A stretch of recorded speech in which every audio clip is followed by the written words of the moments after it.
From NPR News in Washington, I'm Jack Speer. A woman who drove her car into barricades outside the White House and the Capitol is reportedly dead after leading police on a chase to Capitol Hill. NPR's Craig Wyndham reports a police cruiser was struck during the chase, injuring one officer. Police say the woman's car struck a security bollard, one of the thick, round, reinforced stanchions that block vehicles from getting close to the White House. Secret Service officers tried to stop her, but she sped away toward the Capitol. There she confronted police, and shots were fired.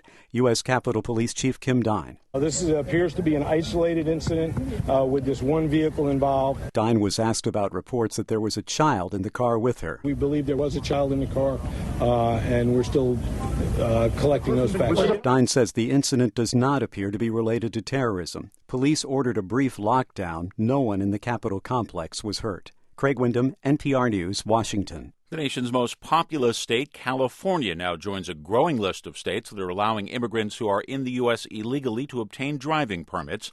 NPR's Kirk Siegler reports California Governor Jerry Brown has signed the legislation that will take effect by January of 2015. The new law is expected to impact more than half of the estimated 2.5 million immigrants living in California without documentation. It will require the DMV to issue licenses to anyone who passes written and driving tests. Immigrant rights groups are cheering the long-sought-after change. However, some are still concerned about a provision that requires these licenses to be marked as a driving permit, not a form of federal identification. A move some civil liberties groups say could lead to racial profiling. Governor Brown signed the legislation at high-profile events in downtown Los Angeles and in Fresno, the heart of one of the country's most productive farming regions. Kirk Siegler, NPR News. In the wake of his tough talk at the United Nations, Israeli Prime Minister Benjamin Netanyahu continues to warn about the dangers posed by a nuclear Iran. Iranian President Hassan Rouhani and President Obama spoke by phone last week, breaking a decades-old stalemate. But Netanyahu says the West should not be fooled. In an interview to air tomorrow on NPR's Morning Edition, the Israeli leader says other nations in the region are also worried. I don't have to tell you what the Arab countries are thinking. Many in Europe, many elsewhere. They get it. Sure, we all want to see a genuine diplomatic and peaceful solution. But no, we don't want to be hoodwinked. We're not gullible. We're not suckers. The U.S., for its part, has said it does not believe Netanyahu's remarks were meant to criticize the U.S., but rather warn that Iran may not be serious.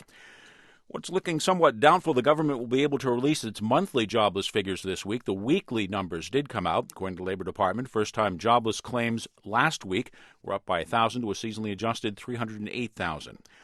A down day on Wall Street in day 3 of the government shutdown. The Dow dropped 136 points. The Nasdaq was down 40 points today. You're listening to NPR News in Washington. Russia has evacuated diplomats and their families from Libya a day after an attack on the country's embassy.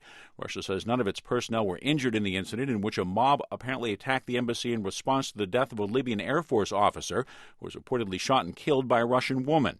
Russia's foreign ministry spokesman says in a statement it was decided to pull out personnel after the Russian ambassador said Libya could not protect the embassy. The former manager of the tiny city of Bell near Los Angeles pleaded no contest today to 69 corruption charges. NPR's Anna Jaffe reports Robert Rizzo made the plea less than a week before jury selection was to begin in his trial. According to the Los Angeles District Attorney's Office, Robert Rizzo's no contest plea was not a negotiated deal. Judge Kathleen Kennedy said she will sentence him to 10 to 12 years in prison. That will be the longest sentence in a corruption case in Los Angeles, according to the DA. Rizzo was accused of looting the treasury of the small blue-collar town with a population of less than 40,000.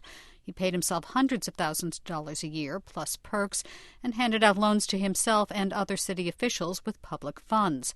5 former members of the city council have already been convicted on corruption charges for paying themselves 6-figure sums for serving on city commissions that almost never met.